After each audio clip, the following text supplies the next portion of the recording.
of unforget for Dominique. She found me on Craigslist when I was a 2-year foreigner. A social security card screaming in carbon letters, "Do not hire under the penalty of law." So I was working as seamstress for hire for rich women in Birmingham, with closets the size of my old country and yet nothing to wear. They liked my silence, the discretion of my hands, the 1,000-yard stare I wore for a face that taught me how to keep my place. Paid me leftovers, gas money, and last season's shoes. They taught me for their kind, unlike my kind, starvation was a necessary choice. She has the name of old steel money and golden plaques on lobbies of hospitals and libraries all over Birmingham. She wants me to construct her a white noise replica of her mother's wedding dress. Same color, same petite constricting size. She says she intends to fit, that is shrink, fast enough on time for the wedding. When I say miss, I would be more than happy to build you a gorgeous gown in your own beautiful size after all.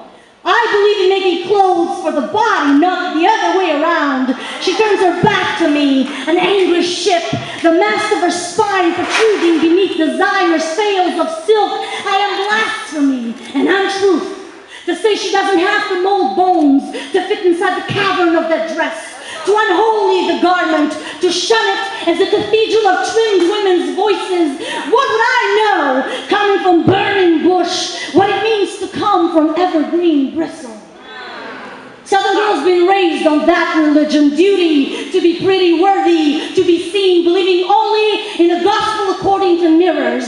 They wait for her everywhere, all clean cut and white shirt smile, like a pack of Latter-day Saints, always ready to recruit. She wants to know if I'll help her, but all I can hear is my grandmother's voice. The words she first said to me, the first time she sat me behind the sewing machines, "Boya bukurin, Moses Shatra, make beauty, do not destroy it." But the number she writes on my price tag is followed by way too many zeros to ignore. Thus begins our ritual. She comes to try the dress often, asks me to zip her in. My mouth is a hot tub full of dumb bridesmaids when I say suck in. And when the zipper's teeth still don't meet, she becomes closed doors and running water.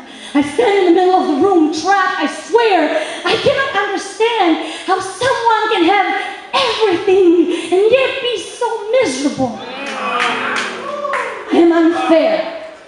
I want to tell her to come out. I want to threaten to shred this dress at the fangs of my shears. I want to tell her to shut the hell up.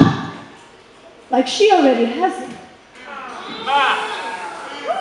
I don't know how to tell her about my country. About rape camps. About mothers and daughters in the same room, same men, breaking into them again and again with hammers, branching fingers of big trees, molding their bones of a shame they'll have to wear. 7 generations of shattered blood. I want to tell her 2 years in this country means nothing in the sea of unforget. And 2 years of unwords, unpoems, undone. I am a lost narrative thread. My sewing machine cannot stitch like a typewriter. It cannot master the dialect of my longing. Its jaws are tight with tension. They were not built for words. The needle is an unreliable tongue piercing through my solitude. The foot will stomp relentlessly through yards and yards lost in translation. I don't know how to tell her. I don't ever want to finish this cursed dress because I have seen what wearing shrapnel can do to a woman's landscape. But then I think of my own fears, of deportation, a semester's entire tuition, my own wedding plans.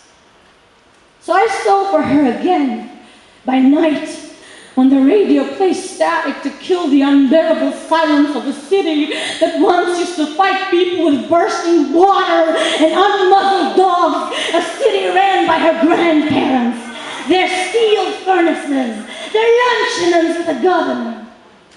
In the morning, when the humidity starts creeping through the back door, like the memory of violence neither one of us can escape, escape. I see my grandmother's face on the window pane, folded upon mine, and I am ashamed of myself. What must she think of me? Getting paid to zip a woman inside her own steel cage. The day I handed over the dress, my silhouette slipped a murderous quiet through the kitchen back door, once used by her family's black maid. And that, I swear upon the life of my own children, is the last time I ever handed a woman a weapon against herself.